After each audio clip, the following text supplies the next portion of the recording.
Picture this, it's a dark and stormy night in the Great White North. Wind howls like a hockey fan denied poutine. Rain lashes down harder than a Bieber fever dream. We're in Moose Jaw, Saskatchewan, home of the tunnels of Moose Jaw. But more importantly tonight, home to Spook Manor. A spooky name, right? It gets spookier.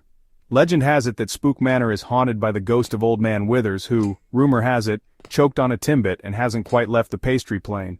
Naturally, being the adventurous Canucks we are, we decided to spend the night. Because nothing says Happy Canada Day like a good old-fashioned haunting, eh? Let me introduce our fearless team. There's me, Ryan. I'm terrified of ghosts, but hey, a little fear never hurt anyone, except maybe that one time with the moose. Then there's Celine, the resident skeptic. She doesn't believe in ghosts, but she carries a hockey stick just in case. Rounding out our crew is Gord, a conspiracy theorist who's convinced the ghost is actually a government drone spying on our maple syrup reserves. We entered the mansion, armed with flashlights, Timbits, you know, just in case, and enough maple syrup to drown a moose. The adventure begins. The mansion was everything you'd expect from a haunted house and more.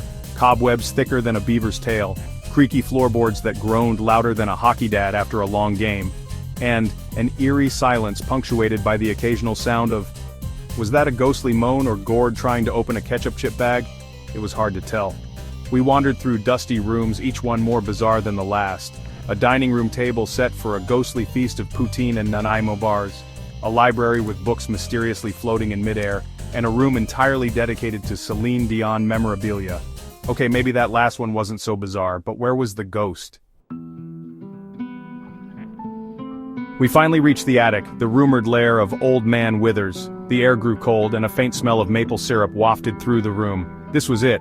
Gord, convinced it was a government drone, pulled out his tinfoil hat and started speaking in code. Celine, ever the pragmatist, took a swing at a cobweb with her hockey stick. And me? I was trying to remember if ghosts were allergic to Timbits.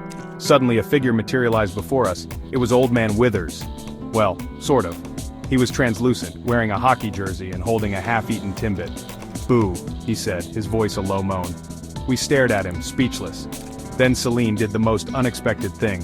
She pulled out her phone and said, "Hey Withers, say cheese!" The ghost, caught off guard, struck a pose and smiled. The flash went off, and just like that, he was gone. Vanished. Turns out the only thing scarier than a ghost is a selfie with bad lighting. Who knew?